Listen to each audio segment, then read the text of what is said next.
Hey, okay, people, we are in the finals of this Road to Nationals that I played in last weekend, and I wanted to go ahead and do a bit of a voiceover on this one because you don't often see games that are played this poorly. I will say this finals I went into with just like a huge sense of confidence. As you saw in round two, I had beaten Ian in this matchup before, and it was really handily. I mean, it was like I think I took 17 self-inflicted damage with like Beast Within and Blood Debt and all that, and still won the game. So when I went into the finals here against Ian, I really felt like it was a guaranteed win, and especially when I saw this first hand of searching out the Howl from Beyond with the Shadow Blasphemous already, I felt fantastic. Like I really had tons of confidence in just closing this game because I'd talked with Ian, and his build like really didn't have an aggressive shell he could bring in. He wasn't even running the Stalagmite to really mess up like my Bloodrush turns or anything. So I felt like all I had to do was overcome Ian's blocking ability, and this game was absolutely mine. So with this start here, like I said, it just felt even better that things were already going according to plan. But when things go this well early, it adds to that sense of confidence that the game is just going so well that little can happen to really throw it. So it is a bit of a grinder match, but I'm gonna do what I can to provide voiceover and keep it entertaining. Unfortunately, this whole event, this whole Road to Nationals, was just plagued by a bunch of issues. The internet was so bad that I wasn't able to stream. Also, the camera kept crapping out. And actually, speaking of, the top four match didn't even record properly. It recorded like the first 10 minutes, and then the camera just froze. So we don't have that match recorded in any kind of capacity where I'd be comfortable sharing it. And sure enough, like even here, the camera froze and then finally comes back. But it wasn't great. I was not happy at all with how this event played out for all the tech issues that I was running into here. But, so like I said, we know from playing Ian before and having talked to him, his good friend, that basically his Oldhim deck is just on the fatigue plan. All throughout Swiss, he had just grinded out opponents, playing through, I think, 5 Briar, Viscerize, just getting them all to the point where their decks just weren't strong enough to close the game, which I think is something that with practice, those aggressive decks are actually pretty good at even, is building up those powerful turns, 5-card hands, pitch stacking a bit to overcome Oldhim when it's built just purely like this, just nothing but defense. However, this Road to Nationals, as you can see in the bottom left, it was just 12 players. It was in an area that apparently plays mostly Blitz, so no one had that much, I guess, like that many game plans going into some of the more competitive decks and competitive pilots like Ian. Ian's a control player. He plays Icelander or Oldhim pretty much exclusively and preys on people's inability to play aggressive decks optimally. So on my turn here, so we saw that I actually went ahead with an early Endless Maw, even though Graveyard was pretty trim. And that's because I already have the Howl from Beyond set up. And the idea is if I can actually find the second Howl very early in the game, then we'll just play on 0 Graveyard for the rest of the game. It's kind of perfect, because that way I get to banish out the Graveyard, leave it with that one last attack that cleared out the Graveyard, and then start throwing the Howls right back in. So I don't mind at all playing like pretty aggressive with the Graveyard here, because that's kind of how you beat Oldhim anyway, is put all of your resources into your Howl from Beyond damage and make them still full block or take a bunch. And then you're conserving a lot of threat density in your deck still to basically turn every single one of your attacks, all your Endless Maws, your Hungerings, your Dread Screamers, into ways to reset the Howl from Beyonds and just deal unlimited damage, basically. So one issue here in the live stream, and basically the reason that I don't plan to commentate over these for the most part, is because the camera angle with the overlay isn't in a perfect way to see hands. So we'll just kind of have to go a little bit off of memory as to what I'm thinking about through these plays. And in this position here, we can see I'm just incredibly happy here to see that I've gotten the Shadow Blasphemous so early into play here. And right now the choice is pull out the second Howl or pull out the Deep Rooted. And apologies again, because like I said, there were some technical difficulties. The stream is freezing just every once in a while, but it'll catch up. We'll just talk through this. So with this second Shadow Blast effect so early, but also with my blood debt racked up to, I think it's about like 3 right now, I do have the option to choose the second Howl, but since my graveyard's now pretty full with the previous blocks, with the Shadow Blasvet, with Shadow Blasvet discarding another card as well, I did opt to go for Deep-Rooted Evil instead, so that I turn off the blood debt and save some HP. And while this doesn't let the Howl loop turn on immediately, like I said, it's just because the graveyard's not really in a spot where I can double Howl necessarily from like, next turn onward. And I do have enough blood debt that I consider saving the HP worth it. But on a turn where I only threw 6, actually Ian had a pretty decent return hand here. So he is presenting more damage than his deck normally does. With that Rouse of the Ancients here, it's coming in for 7 go again. Now, I normally try to save equipment in this matchup for 2 things. Number 1, I would love to save Crown plus Scabskins for like a super critical Frostbite from a Winter's Wail on some turn where I really can't play through the Frostbite. I'm going to use both of those equipments to effectively block 4 and deny the Frostbite. And then I also want to save Carrion Husk for his Oakenold, because when he comes in with Oakenold, if I can block with Husk plus just 1 card, that gets around the Dominate, that gets around the hit effect, and I block the full 9, and all the better for it. I don't have to worry about the hit effect going through.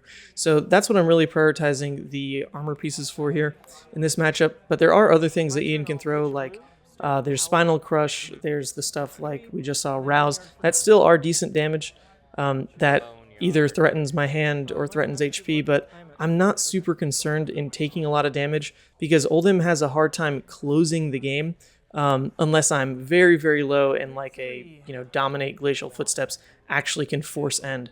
Otherwise, Oldhim doesn't really have a way to just like have some insane power turn and force me out of the game. So taking early damage here is really not the biggest deal. I'm coming back in now for just a 2-card hand for 9. Boneyard Marauder is so fantastic for multiple lines in this deck. I mean, number 1, it's fantastic in Arsenal for when you're playing on a Bloodrush, for your ability to just off 2 blues come in for 18, but it's also great in this kind of scenario where off of a 2-card hand with a blue and Boneyard, I can recast the Howl into Boneyard for 9 damage. So it basically turns it into an Endless Maw that also fills the graveyard +1. So I always like those little play lines. So at this point in the game, things are even, but if you watch the round 2 match, you'll see that actually, normally it looks like Oldhim is winning the early game pretty decently, because Oldhim is always in positions early game to take a little bit of damage, to not put that much pressure on forcing out a card in Arsenal so that he can't continue the crown loop. The game's still slow enough that he gets to basically +1 his hand size with Tunic on his Arsenal card. So normally the life lead just does tend to favor Oldhim in the beginning of the match, but then Levia is going to build up her lines of pitch, basically, where I can always sink my hands into really effective damage in the Howls and the Deep-Rooted Evil. So it's not so dependent as to what I actually draw, but just what do I have available to me. So the early game, tends to favor Oldhim, but we're still feeling pretty okay in this position. I decide, go ahead, we're still just leaking through some damage, because with these big hands, I'm trying to turn it into big damage. Now, one of the things to always consider against Oldhim is if you do block, especially with Levia, block down on some cards to fill the graveyard, you become more susceptible to the Ice Pitch. And the Ice Pitch with against Levia is actually really, really threatening for Levia, because most of the time you plan out your turns to be so cost efficient. I'm coming in, I'm going to pitch a blue, Dread Screamer, have 1 floating, that last card in hand is going to be Graveling, and so most of your damage is actually presented in that last card of the turn, like that Graveling Growl. So when I get Ice reacted there, Ian basically blocks 7 damage, right? So sometimes you do take more damage on those whale hits just because you want that extra card in hand, just to kind of force them to not Ice Pitch. In this scenario, we're coming in with a bit of a wide turn, and I'm kind of presenting the same issue with Ian, where with these resources floating, if he Ice reacts me, then I do top that card, but I'm guaranteed to come in with at least another 3 with Claw, or perhaps whatever's in my arsenal, which I unfortunately don't remember what's in my arsenal here. I feel like it was a power card, like a Bloodrush or something. Or if he decides to not Ice react, then that card in hand can either be another attack or a guaranteed way to play Deep-Rooted Evil, or perhaps if it's a blue, I could go Howl from Beyond Deep-Rooted Evil for 9. So I'm forcing Ian to basically heavily consider the Ice React in this kind of position, and you know, the more Oldhim Ice reacts, same deal. Like the less damage he's blocking if you can present it this way with resources already on table to actually have lines to pitch into. And it means he's less likely to keep cards to reset into his arsenal for Crown. So, I mean, you do hate the Ice Pitch, but it at least does mean that you can find chinks in his armor and try to kick him down, get the damage to land. So no Ice React there does exactly what I want it to. It means now I get to throw in that Deep Rooted Evil. Unfortunately, that Bloodrush was a yellow, not a blue. If it was a blue, then I can toss Howl in on top of that as well, right? And it comes in for 9 instead of 6, which is pretty big. I mean, I don't really care about the turn-by-turn damage. I care about the consistent damage against a deck like Oldhim. So that turn, pretty medium. Getting that Deep Rooted Evil out early on the Shadow Blazafet is just kind of like a way to play Hexagore without having Hexagore in your deck almost, where it's this weird card that is not terribly efficient to play. It's relatively clunky, but if it's in your banish zone and you have Go Again and you've met the requirement, you might as well just throw 6 to refill the graveyard a little bit and preserve some threats by pitching them back into deck than actually playing them out actively, since most things in your deck are 6 damage anyway. So yeah, Deep Rooted, it's okay. When you run it alongside Claws with the recursion package, like I said, it's kind of like an on-demand Hexagore. So with this return play here, I decided to go ahead, block a bit. You know, it's interesting on turns like that. Yes, he had CNC. Now with Crown of Providence, you can always consider Crown of Providence being your answer to CNC rather than blocking from hand. Especially when you're blocking with good reds, which it looks like I actually did in that scenario. Because losing reds is part of Oldhim's win con against you. He wants you to play through all your good cards, right? So I am holding that Crown of Providence because Ian does play, I believe, like 3 copies of Pummel. So I'd rather hold the Crown for when he could potentially be threatening with the CNC Pummel rather than just a naked CNC, because it would gain more value there. So, okay, so it looks like in Arsenal there I actually had a red Boneyard Marauder, which I'm deciding to play out here, basically to keep momentum of 12 damage turns. Each turn's been around there so far, and because I've already pitched 2 Blood Rushes to the bottom of the deck, because they just came up on weird draw sequences, I'm not too keen on keeping that Boneyard to actually wait for that 3rd Blood Rush, because I've already seen 2. Pitched one like really early, then pitched one recently. Now, the idea there is twofold. If it's not a perfect Blood Rush hand anyway, then I'd rather just not force it into Oldhim, because if it's not a good payoff, then you just wasted whatever card you discarded, which is probably like a red 6, and then didn't even deal that much damage. So by pitching those into the bottom, I know that they're going to come back for some other portion of the game, but also I'm assuming I have one more shuffle left in the deck as well, because I have one more Shadow Blazonfet. So unless that Shadow Blazonfet gets like banished with an Art of War, there is still one more shuffle. So I'm actually kind of relying on that right now, because I haven't necessarily pitched in a way that's making those Blood Rushes like have perfectly crafted turns or anything like that, which is also just harder to do in Brute in general, because you know, it's hard to pitch in like the perfect, you know, blue 6 right next to the Blood Rushes into like 2 reds that you draw after the Blood Rush, or rather like a blue and a red that you draw after the Blood Rush. So here we go, actually. Here's that last Shadow Blazafet that I'm looking to provide the last shuffle to my deck, where now things are going to matter. So also getting frustrated in the top right there, because the room, this like Millennium Games place, it was great. It was a huge store, but man, it was really hot in there. My computer was feeling it. It was overheating, and everything's just freezing. So things were getting a little frustrating. There's definitely like more hiccups on this match in particular than a lot of the other ones.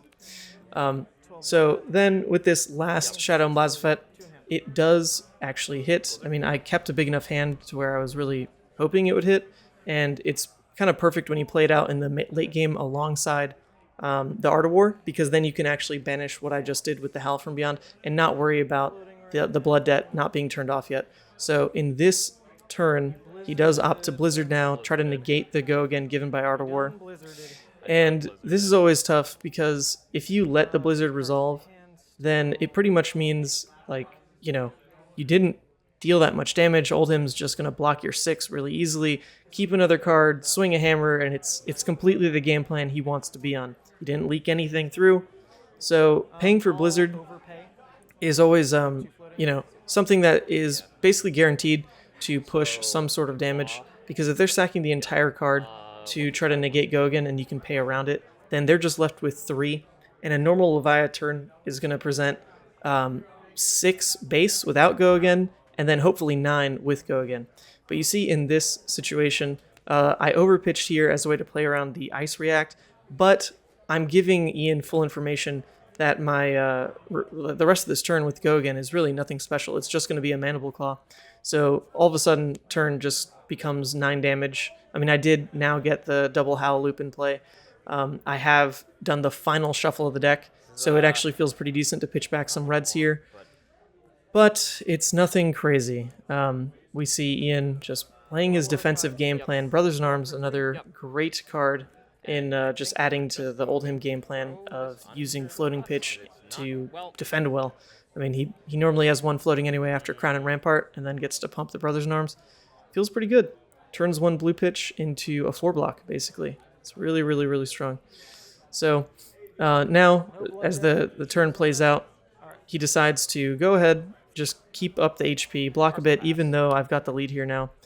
Denies the hammer return, and that's what I was really going for in paying into the Blizzard.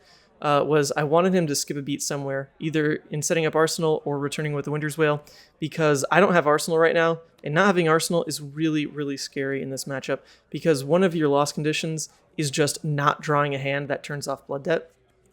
So that's something I never want to happen. I want to always be in a position to Arsenal something that turns off Blood Debt. That needs to be my priority, because otherwise, like, there just is that random variable that I just draw a hand that can't do it. So as I drop this hand, once again, fortunately can't see it in full, but this should be the point where I'm cognizant of actually paying attention to pitch stack a little bit, because now there are no more shuffles in the deck. So right now, depending on how many blues I have in the hand, I can go for, turning the extra resources into Howl the Beyonds. And right now I was looking at the graveyard, because there is a great line here where I can get a bit lucky in banishing the Deep-Rooted Evil, which I actually do, to just turn into free damage rather than me having to play out one of these cards in hand. I can now just pitch 1 more blue into the Deep-Rooted. So that is also +7 in the air right now, because that red Unworldly and that Howl from Beyond. Looks like, okay, so actually the hand didn't have an extra blue, so what this ends up doing instead is still letting me play out a way to turn off Blood Debt. The Deep-Rooted will just sit there for next turn, looks like, where now this Writhing Beast Hulk comes in for 13 rather, which is pretty incredible. And the graveyard, once again, is getting thinner. We really want it to 0 pretty much, so that we can control the double Howl loop. But one of the other issues in playing out the Writhing Beast Hulks and like the Hungering Slaughter Beast right now over a turn that could have been just the Deep-Rooted Evil is the Writhing Beast Hulks and the Hungering Slaughter Beast are how I actually continuously set up that Howl loop. They're the beautiful curve of 2 blues turns into Howl Howl, and then one of these 6 or 7 power attacks. So at this point, I haven't checked in particular how many are left, but I think I've at least played like 3 or 4 of these out, either played or blocked with, and that's pretty scary, because that's the resource you want to preserve the most against Oldhim, because it's just the most efficient way to turn those Howls into free damage off 3 cards, and then just always like reset your arsenal with that 4th card. So definitely could have just pitched in the Writhing there for the Deep-Rooted. In fact, I think that was always better in this scenario, because it's coming in for the same damage. I don't necessarily care about Dominate from this high on life. And like I said, it would preserve the Writhing Beast Hulk. So if we're starting to count the misplays, I think this is misplay number 1. Once again, it's hard to quantify all of them because I can't see my hand in full. But I do remember playing this game just like a little too loose. And as you see in the late game here, things weren't necessarily handled that well early game. So this is probably mistake number 1, is actually casting out the Writhing Beast Hulk instead of just pitching that red and the yellow into the Deep-Rooted there for the exact same amount of damage for more 6 in the graveyard, and preserving the threat of the Writhing Beast Hulk. So pretty unfortunate on that. But with the Ice React here from the Pulse, I at least don't have anything to top that way, so I'm not losing tempo in that capacity. So things could have been worse on that turn. But now we need to actually look at that pitch stack that I did there, because one of the things I've now messed up by not pitching the Writhing Beast Hulk is we've seen, I believe, 4 cards in a row now that do not turn off Blood Debt. Because I had, I think it was like Wrecker, Graveling, Trade-In, and Beast Within, I think is the 4 cards in sequence that I pitched from last turn and this turn. And that exact hand of 4 cards is terrible together if in a late game scenario, because it has no way to turn off Blood Debt unless I, like play the Trade-In out, I guess. And that's not even a guaranteed way to like really do anything with my turn, because the Trade-In would be from hand, it doesn't have Go Again, so I'd be forced to roll Scabskins in that capacity. So yeah, remember that hand. Remember that hand, by the way. And the fact that I didn't pitch into Writhing. Just remember that, because it definitely comes back. So here we go. Now I'm pitching in here for the Howl through the Frostbite, coming in for Hungering. So this is my opportunity to try to reset Arsenal. It's coming in for 10. So if Ian wants to full block it, he's going to have to sack 3 cards. If he then uses that last card to Ice React, then he doesn't return with Hammer, or he just uses that card to swing with Hammer. So the option of that last card is up to him here. I'm hoping, of course, he doesn't Ice React so I can get ahead on Arsenal. But now we stare down actually his Findel Tunic play with Crown, so he has a free 5-card hand. So actually, never mind. It's it is still 3 cards, but he will have 2 cards effectively in hand. Because he +1'd off Tunic, so that doesn't quite add up, actually. So, Ian, like, losing the life lead at this point, but the pressure doesn't feel immense. I still haven't had any kind of super powerful, like, Bloodrush or Art of War turn. I had an Art of War turn that set up with the Shadow of Blazafet and got me that second Howl out of deck. But those Bloodrushes are not actually pulling their weight yet, and we know that 2 of them were on the bottom and then shuffled. So I'm really hoping now to start drawing things where they can really close the game here. And so we already talked about misplay number 1, right? Here is by far misplay number 2. I really have no idea what I was thinking in this sequence, like, at all. The one thing I was like really afraid of is that he had Pummel here, because Ian did take a lot of damage to try to throw back this Spinal Crush. And he has 2 cards in hand, and if he pitches to then Pummel, then it doesn't really matter that he didn't keep a card to Arsenal, because he will effectively steal my turn and definitely be able to Arsenal a new card with his fresh hand. So I really just think that he has the Pummel on that and try to play around it. So I blocked 3 with the expectation that I would then discard another card, and I had an Endless Maw in this hand.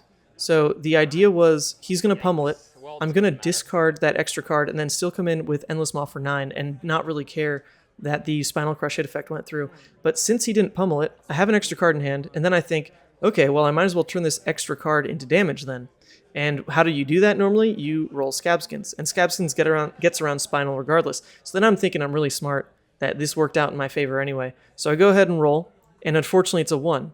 And this is a point in a game where obviously I can't let it be a 1. I would take way too much blood debt, but also being forced to crack gamblers here means I'm losing my inevitable lock of having Blazonfet out and just forcing Ian out of the game, because he's already low enough that if I get a Blazonfet turn off here with gamblers and scabs up, then, I mean, man, game is just like basically locked. He will not be able to keep enough cards to kill Blazonfet. So Scab's use there was actually horrendous. Like, it was just the worst. It was not worth it. It was just a complete greed play. My little hamster brain said, oh, extra card. Could be an extra 6 damage because of Deep-Rooted. But you have to remember your win conditions in a game like this, and how losing gamblers there is just miserable. But also, around that point is, I to my credit, like I said, I was trying to play around the pummel Spinal Crush, but that doesn't mean that this new line opened up any better. I should have just basically said, all right, Ian, no pummel, that's fine. We just return 9 on your 9 and kind of ignore your hit effect, keep a blue for next turn, or perhaps force out his Ice React if he really thinks that extra card's threatening. So we just come in for 9, and at this point, I've just walked into Ice React again, though, is the problem. Because I have these extra action points, but I had to lead with the Endless Maw. And the Endless Maw doesn't let me float any resources because it costs a clean blue. So he's blocking the full 9 here with Oasis and even gains life there. It's a great card. But he doesn't Ice React me, which is... I love that. Like, at least I turn in the extra blue here to 6 damage. Like, at least that happens this turn. So I'm thinking, okay, maybe we've pulled it together. Maybe we're okay. We've salvaged this otherwise like horrible gambler's use, or Scabskins use rather. But you know, he's still like in a position where he's tanking quite a bit of it. I feel great that the damage was pushed, right? But it's not the win con. Like, the win con needed to be saving gambler scabs for Blasphemfet. Like, that's the entire point of setting up like the late game against a deck like Oldhim. So just not having that means I'm now very limited in my ways to have go again to ever even use Blasphemfet, which means it's mostly a non-factor in this game moving forward. So as I draw up the hand here, we're hoping now to try to push like a killing blow over the top against Ian here, because we're in a really good spot. He did eat damage to try to return Icy Hammer. I don't really think that was worth it on his end. He should have blocked. Well, I guess it was an ice. So actually on his end, like, that's a misplay, right? He should have just always ice reacted and made me top the blue so I couldn't swing with Deep Rooted. So he misplayed last turn cycle for sure, because the damage trade, he could have turned 1 blue into blocking 6 damage as compared to turning 1 blue into 4 damage, and maybe a hit effect that I don't really care about. So yeah, this last turn cycle, sloppy on both of our ends here, but definitely worse on my end, I gotta say, because like I just dropped the win con, like, it just horribly. So on my turn, going into my turn rather, I block there because I have a Bloodrush potentially set up here, and I decide I'm gonna try to trim my hand a bit with the Crown of Providence to really go for it now, because we're in a position where Ian is so low that a Bloodrush here into potentially like another Bloodrush or an Art of War off the top could really just steal the game. He's so low that it just it should be enough. This is the kind of push that you really need. But the weird part here is that I already had a Bloodrush in Arsenal, and when I went for this play, I used the Crown to cycle an Art of War to the bottom so that I could try to trim my hand more effectively for an Art of War. But in terms of stacking power cards, you don't really want to stack the Bloodrushes in particular, because they're so heavy on your hand with the discard effect that you can actually just end up like not in a place to really use the effective like +6 buff that it's supposed to give you.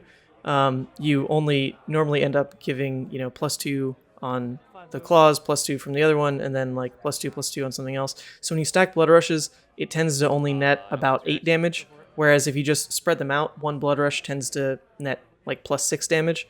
And so because of that, like, I didn't want to double Blood Rush, so it's really confusing here as to actually why I went for the Blood Rush line instead of bottoming that with the Crown of Providence and going for just Art of War to kick off the turn, because Art of War in this scenario is the safety net I need. It guarantees turns off Blood Debt and just keeps the ball rolling, because my one loss condition is Blood Debt as we go forward. Like, Ian is just not going to win. He cannot close with me still having Husk up and all this.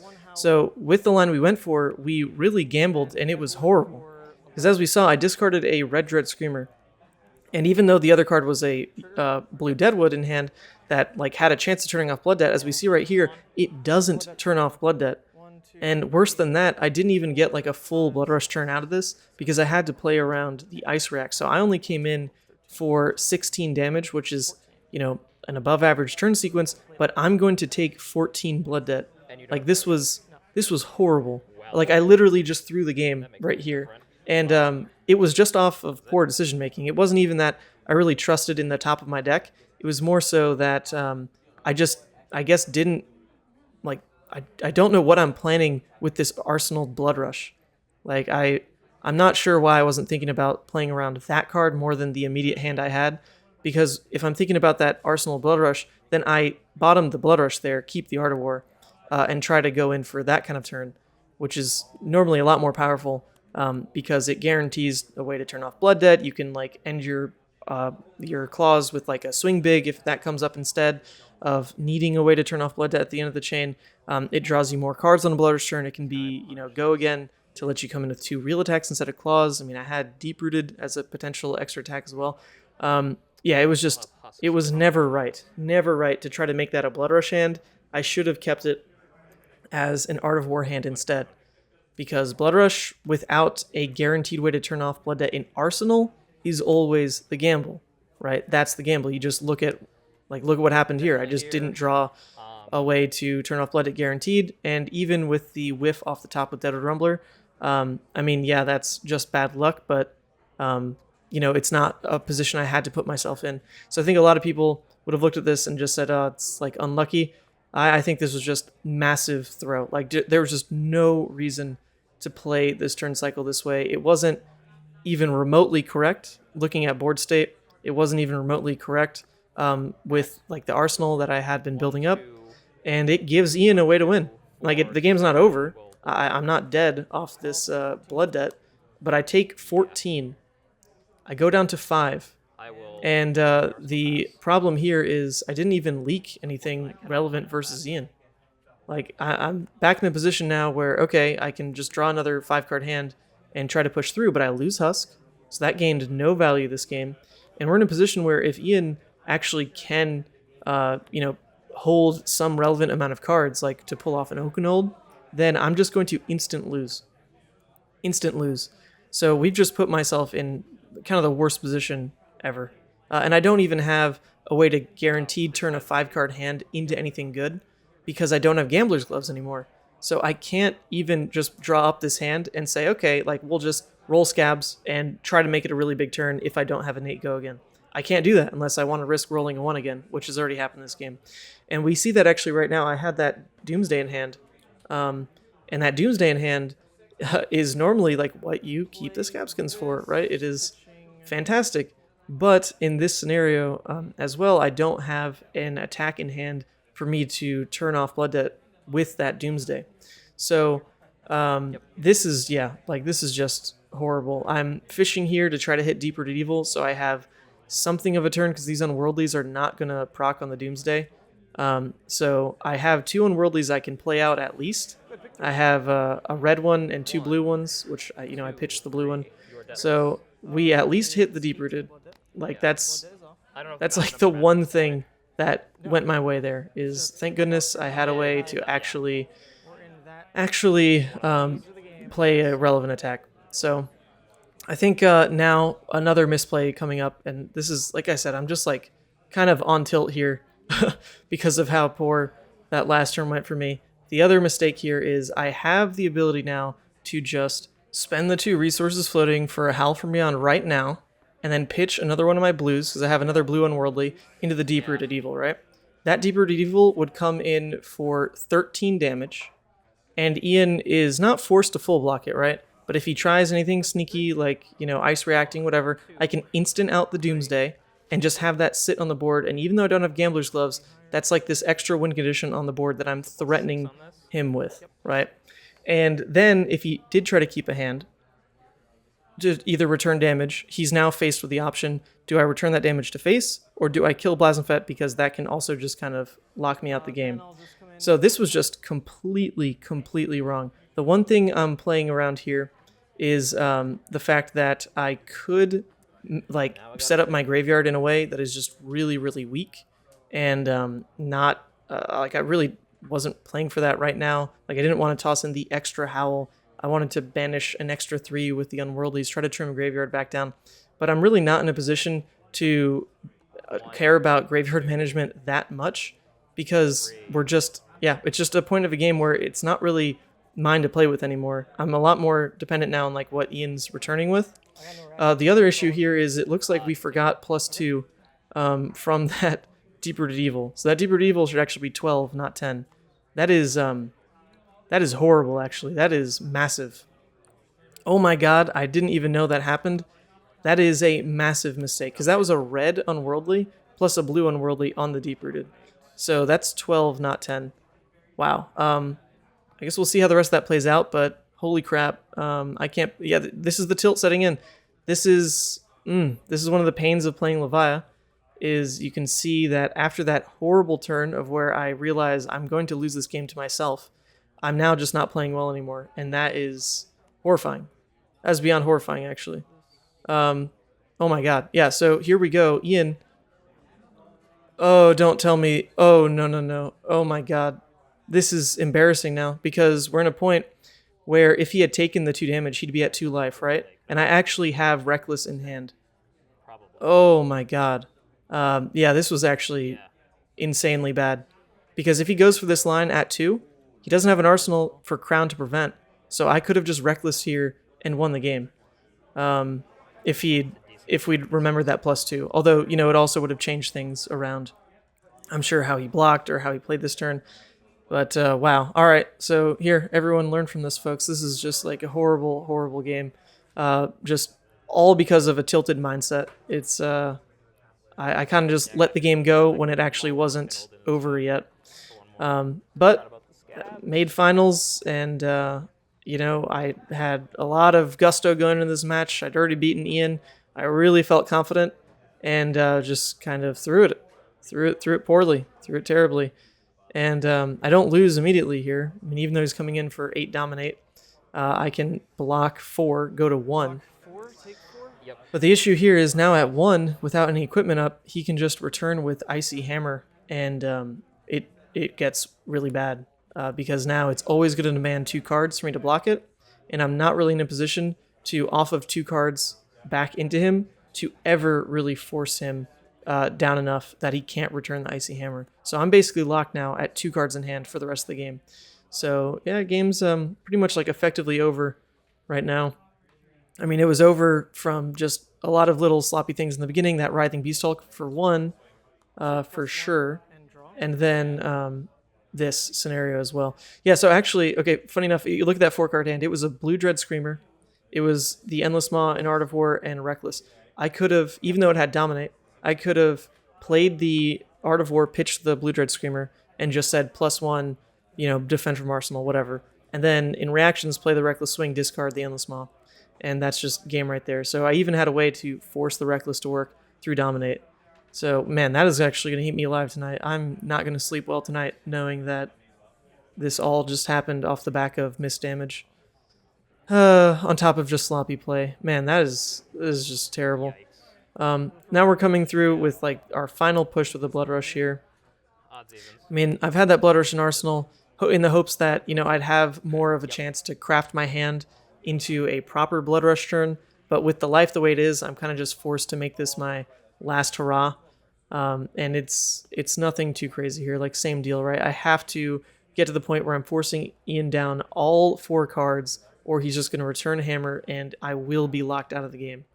So with this last push on Bloodrush, I even discarded a Hunkering Slaughter Beast, which is probably pretty unfortunate. I don't see what the rest of my hand is here, but Hungering Slaughter Beast has to be one of the cards I was hoping to play out. It's one of the above rate ones, pushes a breakpoint, but instead it is discarded. So as I ponder my life decisions and how poorly I'm playing this game, we'll see what I end up choosing here. So I do have 3 cards in hand right now, and I actually do have the luxury of trying to force with both claws because I already turned off Blood Debt with the Art of War. But even so, if I go Claw, and then Ian Ice reacts me, I'm going to lose the +1 that I tried to give myself off the Art of War this turn. So that's pretty bad value. And it normally means that a turn like this, it ends up just being Claw Attack. But even just Claw Attack means I'm pitching 1 more card, I'm playing 1 more card, and then if Ian reacts with Ice, I have to top the last card, which means I can't set up Arsenal.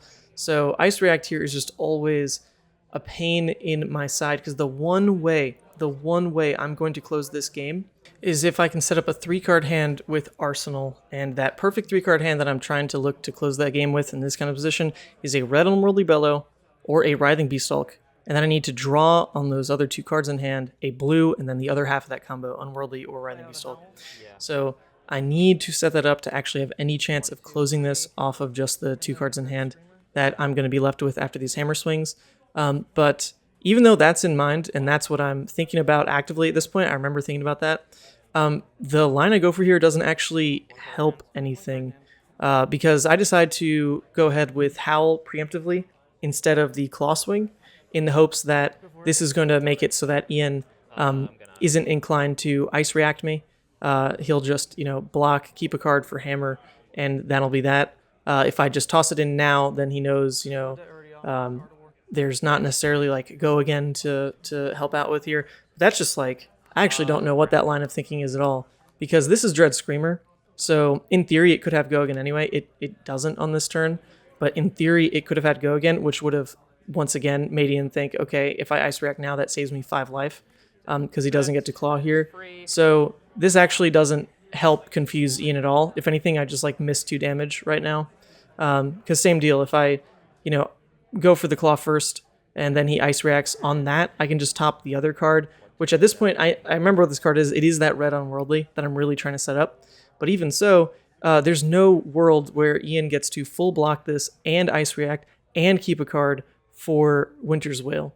So if I'm forcing the Ice React, then I actually don't have to fear the Winter's Wail at all. So this line helped nothing. I'm just like 2 in my head at this point, trying to think about like how to set up this final hand I need to try to actually close the game, that I'm just like not playing into how Ian should be thinking about this turn at all with Ice React. It's just wrong.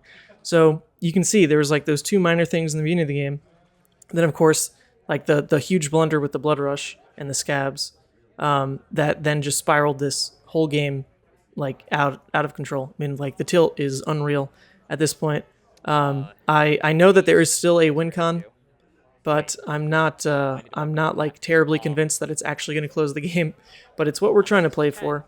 So, we'll do what we can, but I really don't feel good about this anymore. I hate just misplaying with Levia because it puts me on such tilt, because I shouldn't misplay with Levia. I play this hero way, way too much to just like be baited into these small mistakes, but it also shows you like what misplaying with Levia does to the game. That's why she's a hero that's very tough to get your wins together with, because man, like small little things just completely spiral the game. But see, now we're in the position that I was talking about, where I've set up this hand. This is exactly what I was trying to build for. I knew I had the 1 Writhing Beastalk left in the deck still. I didn't know it would be on this hand, but of course, I'm glad it was on this hand because he doesn't even have Crown to block this out. This part, not too worried about whether it hits or not, but I really, of course, need the Writhing Beastalk to hit. So even seeing the Unworldly banish 2 misses here is a pretty big deal, because then it's going to increase the odds of the Writhing Beastalk hitting here. So as the stream catches up here, unfortunately, sorry about this, like I said, some technical hiccups. The stream was also not happy with my play, it seems. Didn't want to show me all the buffoonery that I'm doing to myself here. So, alright, catches back up, and we see the Writhing actually does hit. So, it comes in for 10 Dominate, and, in theory, this is still enough for game, but, Ian does run Oasis Respite, because he's on pure fatigue Oldhim. That doesn't actively try to win the game, but just let your opponent run out of things to do. So, as we see, the Dominate comes through, and I get to come through for supposedly, 6 over, supposedly. But he goes ahead and uses Oasis. Oasis is going to prevent another 4 of that. So all of a sudden, he's taking 2 and he survives. But guess what we discovered about the health this game? We discovered that Ian's health was 2 higher than it should have been, because we just forgot the blue Unworldly buff, supposedly. So this is just more absolute sadness. And as I cast over this game, I'm contemplating retiring, because it is just so pitiful how awful I played this game out. This Road to Nationals was very small. It's only 12 players. It was pretty fun. It's pretty casual. But even then, like, I didn't walk into the event thinking I was going to win it all. But as soon as the game started, I really felt like the players who were on aggro were not good enough to beat the Oldhims. And if it was just like an Oldhim bracket, which it ended up being for me in the end, then I'll just win this thing and it won't be too bad. So definitely, like, confidence was gained as the tournament played out. And then I just completely threw it away. This could have been a Levia win. Like, it actually should have been. Even with these horrible misplays, the way math ended up here, it should have been a Levia victory in the finals here. But nope, I am not good enough at, snapping out of these headspaces to play properly or even put the proper tokens on the attacks, apparently. And with that, like I said, forced out 2 cards. The 2 cards I had don't turn off Blood Debt. Nothing I had in that hand would turn off Blood Debt other than this, but Beast Within kills me anyway, so that was a game.